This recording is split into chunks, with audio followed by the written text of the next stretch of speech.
sekarang kita harus definisikan positioning kita sekarang di mana. Nah, di dalam diskusi yang sudah kita lakukan dengan para pemimpin NU, kita sampai pada kesimpulan bahwa sekarang peran kita yang terbaik adalah membantu menghantarkan agenda-agenda kemaslahatan yang dibangun oleh negara supaya sungguh-sungguh sampai kepada rakyat. Jadi tantangan kita sekarang begini ya. Ini pemerintah yang milih rakyat semua. Rakyat sendiri yang nyoblos. Presiden, DPR, dan sebagainya itu yang nyoblos rakyat sendiri. Kemudian wewenang diserahkan kepada para pemimpin negara ini untuk menentukan agenda-agenda. Ya sudah, karena wewenang sudah diserahkan kepada mereka, kita berikan wewenang untuk membuat agenda-agenda itu kepada para pemimpin negara yang sudah dipilih sendiri oleh rakyat ini. Gitu toh. Nah, maka sekarang pertama-tama ya kita lihat apabila memang ada hal-hal yang membutuhkan masukan lebih lanjut, membutuhkan kontribusi gagasan dan lain sebagainya, ya kita sampaikan kepada pemimpin-pemimpin negara. Tetapi pada dasarnya hak untuk membuat agenda-agenda itu ada pada para pemimpin negara. Ya, hak untuk membuat undang-undang misalnya itu kan ada di DPR. Ya biar DPR yang bikin. Gitu. Nah, kita bisa membuat kritik dalam diskusi publik, tetapi tidak bisa memaksakan, ya. Tidak bisa memaksakan secara politik apapun yang menjadi pandangan kita, karena di situ diasumsikan isinya adalah representasi dari rakyat di DPR itu. Begitu juga pemerintah. Pemerintah yang berhak memerintah kan ngerti itu duitnya ada berapa, baginya gimana. Ya, kita tidak perlu ikut campur, kecuali memberikan kontribusi pemikiran-pemikiran yang sifatnya ya namanya kontribusi pemikiran, sifatnya diskusi untuk dipertimbangkan. Nah, tetapi yang lebih penting lagi adalah bahwa ketika agenda-agenda itu sudah diputuskan, dan karena agenda-agenda itu isinya adalah kemaslahatan, upaya untuk menciptakan kemaslahatan bagi rakyat, maka sekarang bagaimana supaya ini keputusan ini nanti sungguh-sungguh menjadi kemaslahatan beneran gitu loh.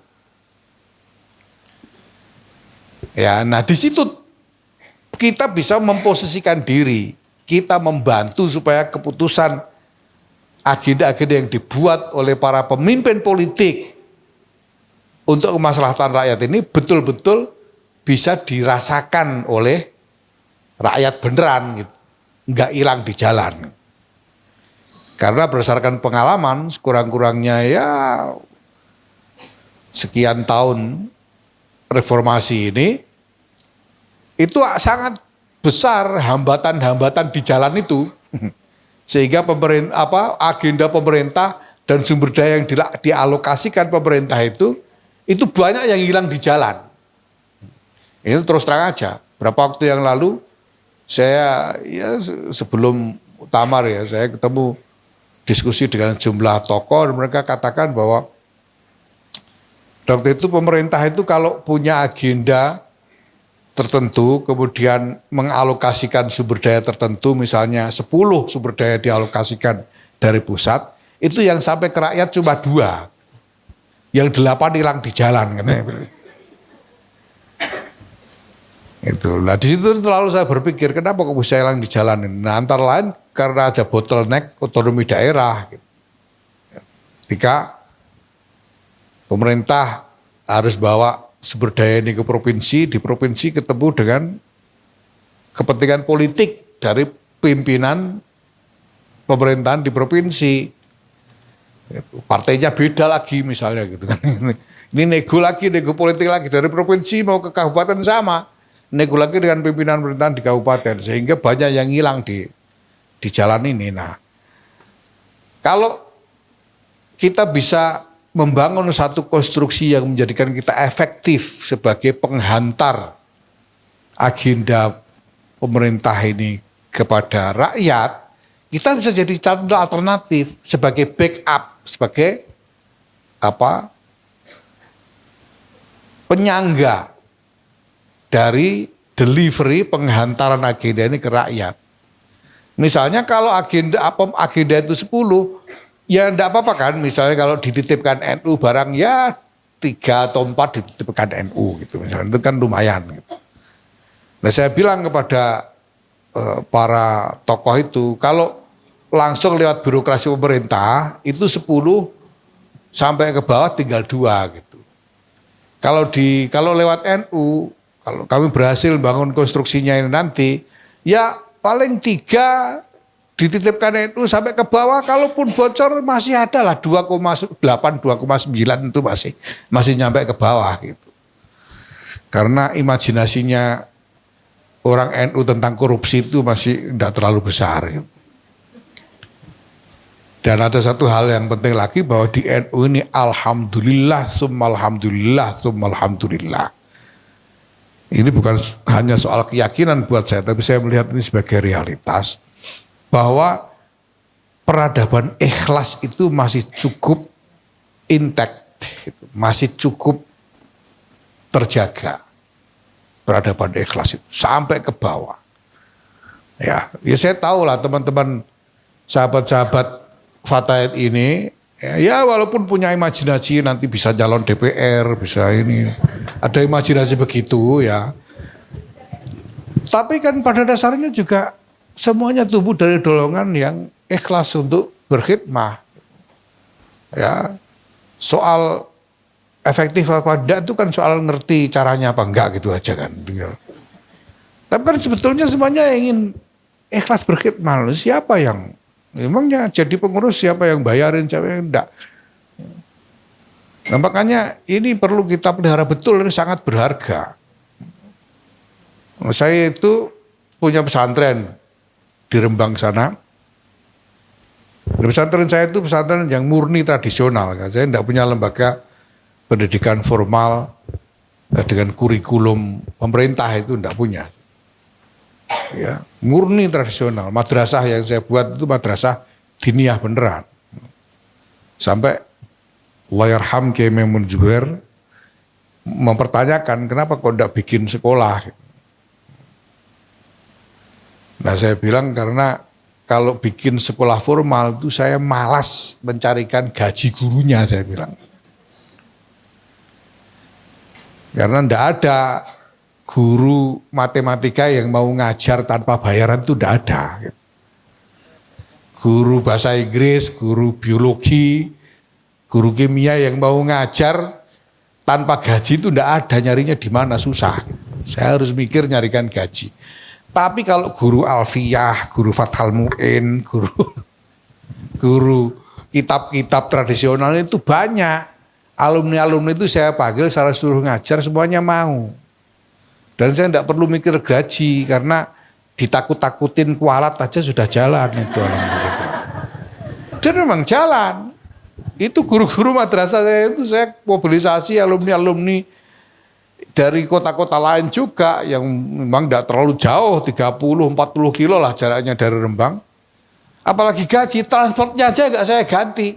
Tidak ada yang buat ganti. Itu mereka tetap datang dan disiplin, keluar biaya transport sendiri dan nggak bolos-bolos. Kenapa? Takut kualat. Dan takut kualat itu wasilah untuk ikhlas. Kalaupun nggak ikhlas kepada Gusti Allah, ikhlas kepada kiainya kan gitu. Nah kita ini sebetulnya masih begitu. Saya yakin masih ada energi ikhlas itu. Nah di sini kita menempatkan diri. Nah untuk itu kita bangun strategi untuk menciptakan konstruksi yang sesuai bagi peran ini. Itu sebabnya yang pertama-tama kita dilakukan oleh PBNU ini adalah merevitalisasi koherensi organisasi, direvitalisasi. Karena NU ini lahir sebagai organisasi yang koheren bener. Koheren, kiai-kiai itu ketika mendirikan NU tidak ada yang centang perenang, satu ke kiri, satu ke kanan, satu ke utara, satu ke selatan, itu kan nggak ada. Hadratus Syekh Kiai Hasyim Asy'ari sampai kepada Kiai Kiai Zainuri Salatiga, Kiai misalnya yang di Menes itu Kiai siapa itu semuanya koheren, nggak ada yang mereka bergerak betul-betul bersama sebagai satu badan sejak awal itu. Kiai-kiai ini begitu ada keputusan bersama, ya sudah, keputusan bersama itu diikuti, nggak ada yang kemudian bikin keputusan lain, istihad sendiri-sendiri itu nggak ada. Gitu. Jadi ini sekali lagi ini perlu diingat, karena sekarang ini ada yang mencela agenda koherensi ini. NU kok dibikin koheren itu gimana? Tidak demokratis atau gimana katanya mereka. Ya bukan soal itu. Karena NU itu memang dimaksudkan, dilahirkan sebagai energi untuk membangun peradaban. Dan tidak mungkin bisa menjalankan fungsinya dengan baik kalau tidak koheren. Kanjeng Nabi itu tidak mungkin bisa melahirkan peradaban Islam yang begini raksasa itu kalau antara Kanjeng Nabi dengan para sahabat tidak koheren. Dan Sayyidina Abu Bakar yang pertama kali dijaga adalah koherensi. Kalau ada yang mau tidak koheren, diperangi beneran. Kayak orang-orang Najd itu diperangi beneran oleh Sayyidina Abu Bakar karena mereka menolak untuk koheren. Orang-orang Najd waktu itu tadinya itu bukannya kok membatalkan syahadat lalu jadi kafir lagi, itu enggak. Yang mereka, aspirasi mereka itu adalah menolak kepemimpinan Madinah. Karena mereka menganggap bahwa dulu mereka baiatnya kepada Kanjeng Nabi sudah nggak ada, ya sudah sekarang sendiri-sendiri lagi gitu. Maunya orang-orang Najd waktu itu. Makanya mereka nggak mau menyetorkan zakat ke pemerintah Madinah. Itu yang mereka lakukan. Bukannya mereka tidak mau mengeluarkan zakat, mereka mau berzakat, mereka mau urus sendiri gitu loh. Tidak mau disetorkan ke pemerintah Madinah, itu yang mereka lakukan. Makanya diperangi oleh Sayyidina Abu Bakar. Dan ketika Sayyidina Umar mempertanyakan, mereka itu kan ahli syahadah juga, kenapa kok diperangi? Sayyidina Abu Bakar mengatakan ya, karena mereka keluar dari garis yang ditetapkan oleh Rasulullah. Rasulullah dulu setornya harus ke pemerintah Madinah, mereka nggak mau, sekarang ya harus diperangi. Itu artinya apa? Menjaga koherensi supaya Islam sebagai kekuatan peradaban itu tetap koheren. Ya ini syarat. Nah sekarang kita bisa melihat, ini aktivis-aktivis yang lebih senior, saya kira juga bisa merasakan. Sahabat-sahabat ini sebetulnya juga sudah cukup senior lah untuk merasakan bahwa sudah lama ada gejala inkoherensi di dalam keseluruhan bangunan NU ini. Orang bisa bikin sendiri-sendiri ini itu ndak karu-karuan, bikin jalan sendiri-sendiri, bikin haluan sendiri-sendiri, nyari-nyari sendiri-sendiri, kan gitu. Nah, ini namanya tidak koheren.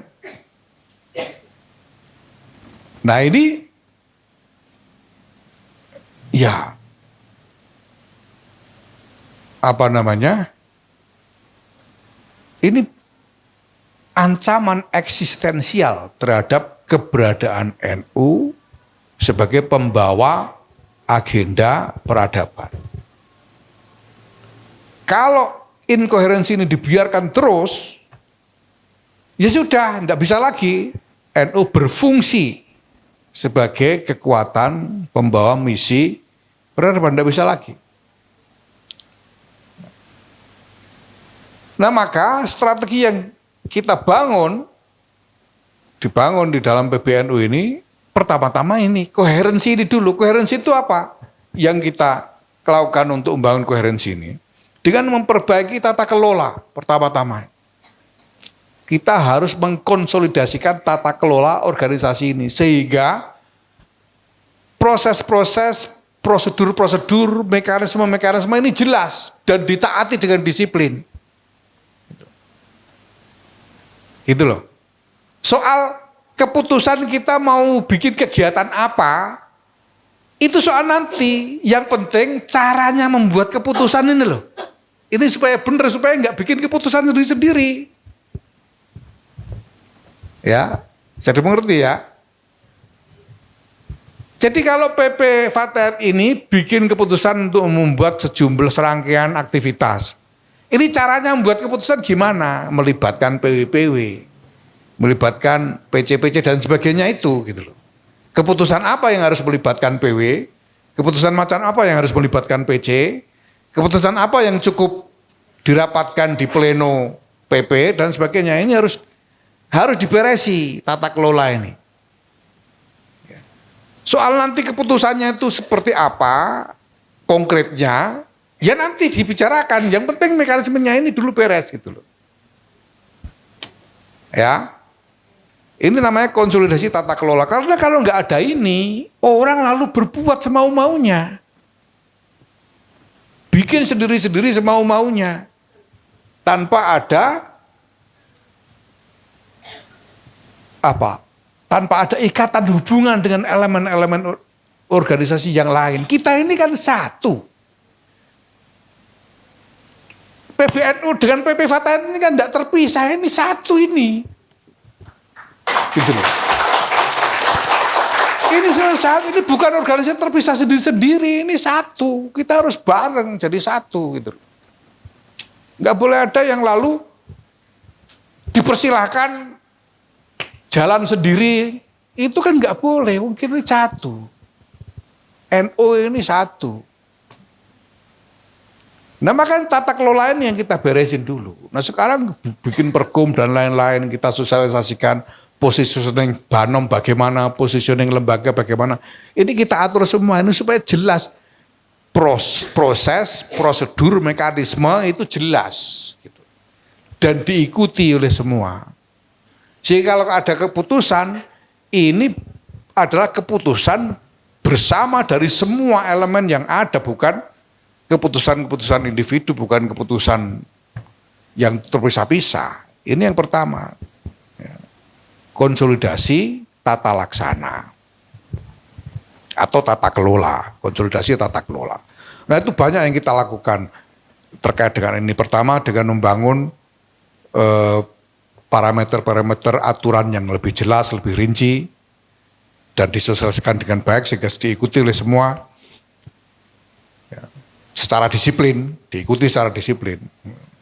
Ya makanya dalam hari ini ketika ada ribut-ribut, ya saya kira sahabat-sahabat dengarlah sekarang ini PBNU mengambil alih pelaksanaan Kongres Jatman. Lalu orang ribut, ini gimana? Enggak menghormati orang tua. Bukan begitu. Ini karena soal koherensi organisasi. Gitu. Kalau jadi gini masalahnya itu Jatman, ini baru belakangan kita temukan, ternyata tahun 2019 itu ada sejumlah pimpinan Jatman yang mendaftarkan ke Kumham keberadaan Jatman sebagai perkumpulan sendiri terpisah dari NU. Dengan akte notaris sendiri gitu loh. 2019. Dan kemudian tidak ada komunikasi dengan bahkan cabang-cabang, enggak tahu. Idarah Su'ubiyah itu cabang-cabangnya Jatman, enggak tahu. Sementara kalau dalam periodisasi NU, masa khidmahnya selesai 2023 dan tidak dilakukan apa-apa sampai 2024, lebih setahun. Nah ini kan ada masalah kontroversi hukum ini. Gimana lalu statusnya toh? Gitu loh. Nah maka PBNU membuat keputusan pertama memfasilitasi pertemuan antara pimpinan Idaroh Aliyah dengan Idaroh Wusto. Pertemuan dan semuanya hadir, dari Idaroh Aliyah hadir, Mudir Am dengan sekjennya hadir, Idaroh Wusto hadir. Bicara soal kontroversi-kontroversi ini sampai pada kesepakatan diserahkan kepada PBNU. Lalu PBNU itu ada proses-proses selanjutnya sampai PBNU memutuskan untuk mengambil alih pelaksanaan kongres. Nah sehingga kemudian insya Allah nanti 21 Januari kita adakan. Ini maksudnya apa? Supaya ini jadi satu. Jatman itu bukan organ yang terpisah yang boleh jumpalitan mau-maunya sendiri tanpa harus koheren dengan NU itu ndak boleh, wong ini satu ini, gitu. Jangan dipreteli. Itu maksudnya. Ya, bisa dimengerti ya. Nah kalau soal komunikasi, kita sudah jalankan. Soal adab dan lain-lain sudah kita jalankan. Rois Am itu sudah mengirim utusan salah satu Rois Suriah PBNU untuk menghadap kepada pimpinan Jatman. Bukan cuma sekali, sampai 2 kali. Gitu. Nah soal respons dari sana ya kita mau gimana? Kita harus ngitung apa yang lebih penting. Yang lebih penting adalah soal koherensi ini lagi-lagi. Supaya tata kelola ini jelas, ini konsolidasi tata kelola. Dari NU dan seluruh elemen-elemen instrumen-instrumen organisasinya termasuk Fatayat, Muslimat, ya, Ansor, Ibnu, PPNU, Jatman dan lain sebagainya ini harus koheren. Kalau enggak, ya apa gunanya ada NU? Gitu. Pertama konsolidasi tata kelola, yang kedua konsolidasi sumber daya. Sumber daya itu ada 2 macam toh. Ada sumber daya manusia, ada sumber daya pembiayaan. Ya. Nah untuk sumber daya manusia ini kita bangun sistem pelatihan kader. Ya. Nah di Banom-Banom juga kita dorong terus Muslimat bikin sistem pelatihan kader hierarkis. Ansor udah jalan beberapa sekian tahun, Fatayat juga harus bikin, Muslimat harus bikin, Ibnu PPN harus bikin sesuai dengan ininya sendiri-sendirilah, sesuai dengan spesifikasi dari Banom-Banom itu sendiri. Ya. Dan kita sudah tentukan bahwa Muslimat, Fatayat, Ansor itu lulusan PKN-nya disetarakan dengan pelatihan menengah NU. Jadi kalau sudah lulus PKN, tapi harus jalan beneran tuh ya. Kalau PKN nakon-nakon awas nanti. Harus itu database-nya harus bener itu. Saya udah ngomong banyak dari sama sahabat Margaret tadi. Ya. Sehingga kalau sudah lulus PKN itu berhak ikut pengkaderan tingkat tinggi di NU yaitu Akademi Kepemimpinan Nasional NU. Tapi sementara ini jangan banyak-banyak dulu. Biar Margaret aja yang ikut duluan nanti. Karena saya tidak mau bikin banyak-banyak memang. Untuk angkatan pertama mudah-mudahan bisa benar-benar jalan tahun ini, pertengahan tahun ini, Juni Juli saya cuma mau rekrut 30 orang dulu. Dan itu pelatihannya setahun Margaret. Kamu harus siap komitmennya. Setahun pelatihannya itu isinya 25 sampai 30 batch. Satu batch itu satu satu paket pertemuan itu 2 hari setiap akhir minggu gitu. Di setahun itu nanti udah, dan itu tidak boleh bolos sekali pun. Kalau bolos gak kita kasih sertifikat. Nah dan harus bisa bahasa Inggris. Lebih bagus lagi kalau bahkan sudah saya suruh kursus, kalau enggak kuat bayar saya bayarin nanti. Jadi harus begitu. Karena kita nanti mendatangkan narasumber-narasumber internasional yang mereka bukan hanya memberikan materi, tapi mereka merupakan simpul dari jaringan internasional yang akan engage. Makanya 2 hari itu bergulat dengan narasumber ini supaya bukan hanya menyerap wawasannya saja, tapi juga membuat hubungan ya yang bisa menghubungkan dengan jaringan internasional. Gitu kita mainnya nanti. Ya.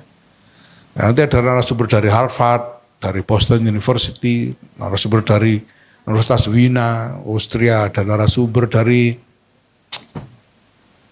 Oxford, ada narasumber dari Al-Azhar dan lain sebagainya.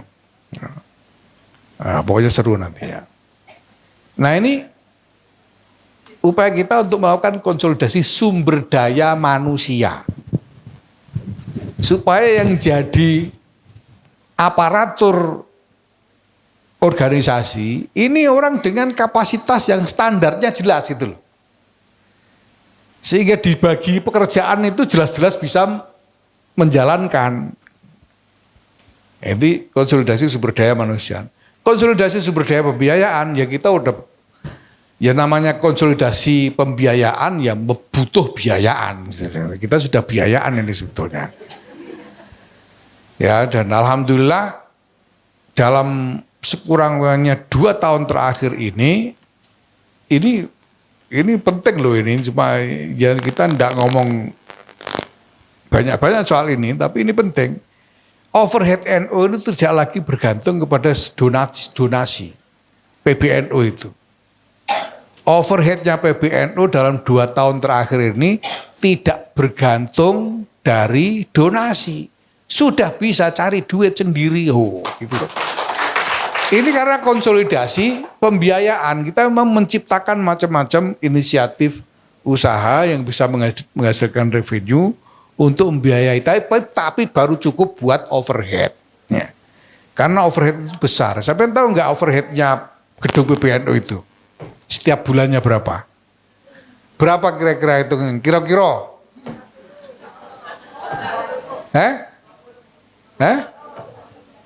Setiap bulan itu overhead gedung itu, karyawan, langganan ini, langganan itu, ngirim orang ke daerah dan sebagainya berapa? 1,3 miliar rata-rata setiap bulan. Rata-rata setiap bulan itu PBNU harus mengeluarkan biaya 1,3 M.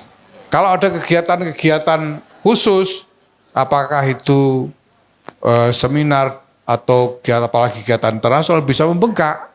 Bisa sampai 5-10 M kalau ada event-event khusus. Tapi alhamdulillah kita tidak lagi mengandalkan donasi. Ini namanya konsolidasi pembiayaan. Ya pakai biayaan memang. Ya. Memang biayaan, tapi nah yang ketiga itu konsolidasi agenda. Supaya agendanya ini nyambung. Yang dilakukan oleh PBNU nyambung ke PW, nyambung ke PC. Yang dilakukan oleh NU nyambung dengan yang dilakukan oleh Fatayat. Nyambung yang dilakukan oleh Muslimat, Ansor, Ibnu, PPNU, Jatman nyambung semua. Jangan pating pentali dakar karuan gitu loh. Ini namanya agenda yang nyambung. Di antara satu cabang dengan cabang yang lain, itu pekerjaannya nyambung.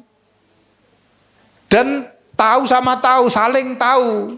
Oh sana bikin begitu, aku bikin begini, nanti hubungannya jadi begini. Itu ngerti itu loh. Itu namanya konsolidasi agenda. Nah sekarang PBNU sudah punya Renstra Nasional. Itu hasil kerjanya sahabat Ufi ini. Ya. Dan sudah kita tetapkan dalam pleno yang lalu. Pokoknya sarupa-rupane itu sudah ada Renstra Nasional. Nah sekarang mari, ini begini ya, cara berpikir saya itu. Karena keadaan memang tidak mudah. Ya. Dan yang kita hadapi ini masalah-masalah besar yang kompleks sekali. Maka yang saya ingin lakukan pertama-tama, strategi saya itu adalah membentuk model-model. Jadi ada model, ada template, ya. Ada rancangan dasar dulu gitu, yang bisa dibikin, dikembangkan kemudian. Nah isinya seperti apa soal nantilah, kita berusaha sebaik-baiknya tapi isinya itu mutu nggak mutu pokoknya ada dulu gitu loh. Ada modelnya dulu gitu. Nah termasuk Renstra Nasional sudah ada sebagai model. Ya. Nah sekarang mari kita lakukan proses berikutnya yaitu penjabaran Renstra Nasional ini yang merupakan renstra umum dari NU menjadi renstra yang lebih spesifik. Pertama, spesifik di Banom-Banom. Kalau renstra NU-nya begini, ke Fatayat jadinya gimana renstranya gitu loh. Itu harus ada modelnya dulu. Nalar untuk menjabarkan itu harus jadi model gitu, Bu Fi. Sampean kerjaan sampean harus bersama dengan sahabat-sahabat ini membuat model template-nya gimana. Kalau NU-nya itu renstranya begini, diturunkan menjadi renstra Fatayat, itu jadinya kayak apa? Nah itu nanti kan pertimbangannya positioning Fatayat di dalam konstelasi instrumen-instrumen NU. Kalau ada Fatayat begini, Ansor di situ, ada Muslimat, ada Ibnu PPNU. Nah yang cocok untuk Fatayat ini yang kayak apa? Ini bikin template-nya aja dulu. Nah nanti kalau nasional jadi, sampai ke PW-nya jadinya gimana? Jadi misalnya renstra PW Fatayat Jawa Timur misalnya gitu. Jadinya gimana dari nasional itu? Nanti dari Jawa Timur itu turunnya ke Situbondo jadi kayak apa gitu. Itu ada model dulu. Yang penting ada model dulu. Gitu. Nah kalau ini sudah ada model lalu kita lakukan terus-menerus secara rutin, akhirnya nalar kita akan terbentuk. Nalar aktivisme kita ini akan terbentuk dalam konsolidasi agenda ini. Soal isinya kita kembangkan nanti kemampuan kita. Ini kan soal kemampuan aja. Kalau kita sudah punya kemampuan untuk mengolah data-data yang lebih luas dan lain sebagainya, ini tentu substansi dari konsep-konsep Renstra itu akan lebih meningkat mutunya. Ya. Tapi model penalarannya ini harus jadi dulu. Ini namanya konsolidasi agenda. Nah di luar yang ada ini masih ada ruang luas sekali untuk berkreasi, ya. Tapi tetap dengan mengacu pada rujukan Renstra ini.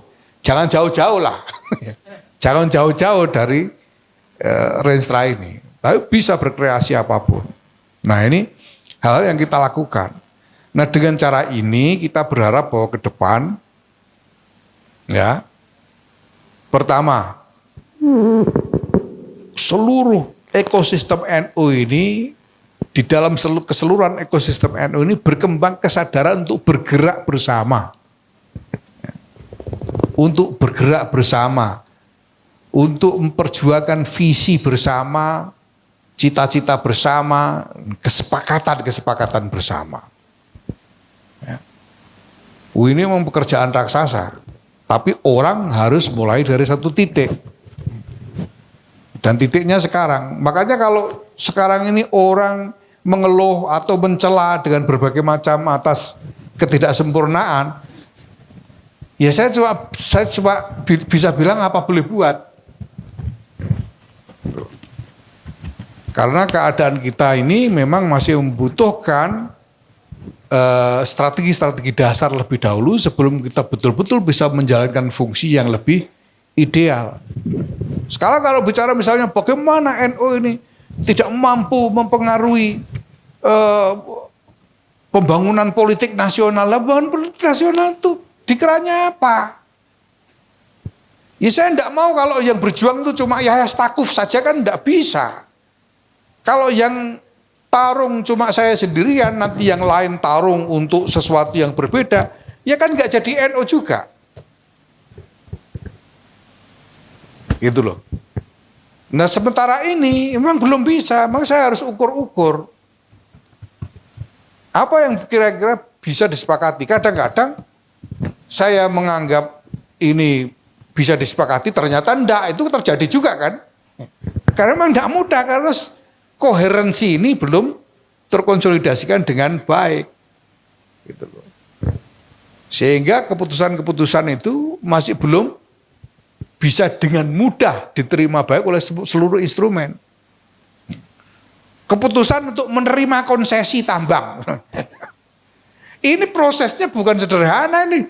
Ini kan prosesnya itu lewat rapat PB harian, pleno, kombes. Kita bicarakan sampai kita membuat keputusan menerima. Tapi toh ya masih ada yang nggak setuju toh. Ada pengurus NU yang ikut-ikutan menggugat ke MK, misalnya kan gitu kan ada.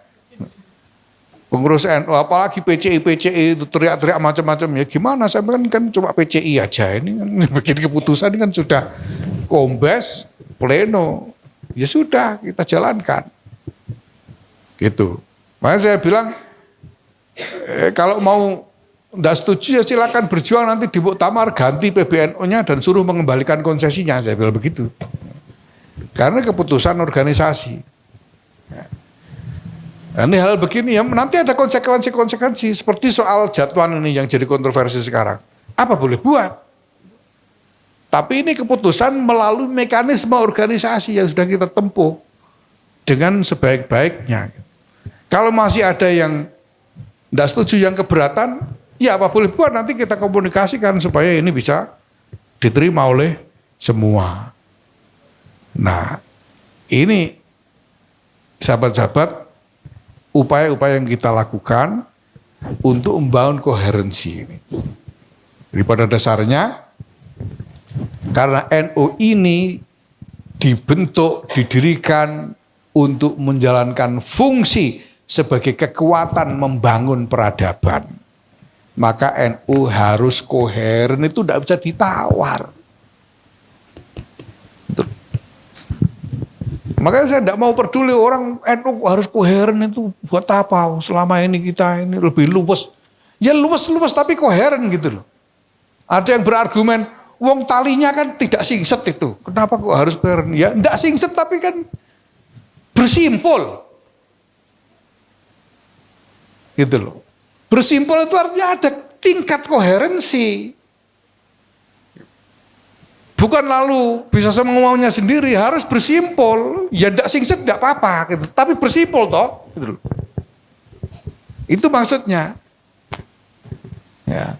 Nah, dengan itu maka ini semua kita jalankan supaya ada revitalisasi koherensi NU sebagai satu bangunan organisasi.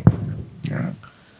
Nah kalau ini bisa kita laksanakan, asar dari keberadaan NU untuk menjalankan fungsinya sebagai kekuatan peradaban itu akan bisa lebih terlihat. Ya. Jangan dibandingkan dengan tokoh-tokoh besar seperti Hadratus Syekh, ya. Seperti Gus Dur. Gus Dur dulu kok semuanya dibiarkan jalan sendiri kok bisa. Ya Gus Dur. Lah hari ini Gus Durnya siapa? Oh enak aja semua orang disuruh kayak bisa kayak Gus Dur. Memangnya apa? 100 tahun lagi juga belum tentu ada orang kayak Gus Dur gimana.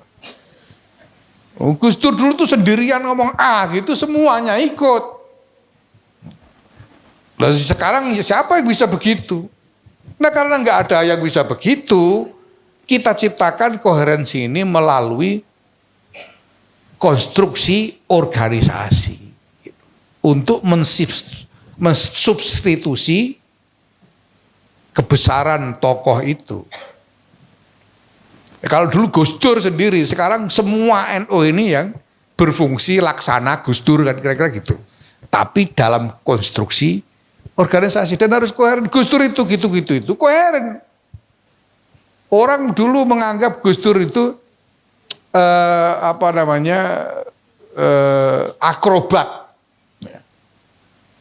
Kadang begini, kadang begitu, berubah-ubah dan sebagainya. Karena orang tidak memperhatikan nalar dasarnya. Kalau diperhatikan nalar dasarnya Gus Dur itu koheren, konsisten. Ya. Nah ini yang ingin kita ciptakan ke depan sebagai konstruksi organisasi. Gitu. Ya. Nah pekerjaan saya sekarang ya sebagai pekerja, sebagai karyawan NU ini ya saya berusaha menyiasati keadaan realitas yang memang kompleks ini supaya agenda revitalisasi koherensi ini bisa bergulir dengan baik. Nah, saya berharap ya tentu saja saya minta bantuan sahabat-sahabat Fatayat semua supaya ini bisa terwujud. Ya. Terima kasih. Wallahul muwaffiq. Assalamualaikum warahmatullahi wabarakatuh.